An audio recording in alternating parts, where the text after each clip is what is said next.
போல என்றும் வாழ்க எங்கள் வீட்டு பொன்மகளே.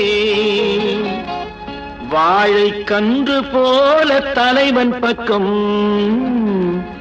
நின்றிருக்கும் குலமகளே. திருநிறை செல்வி மங்கையர்க்கரசி திருமணம் கொண்டாள் இனிதாக. என் இருவிழி போலே இருவரும் இன்று இல்லறம் காணட்டும் நலமாக, இல்லறம் காணட்டும் நலமாக.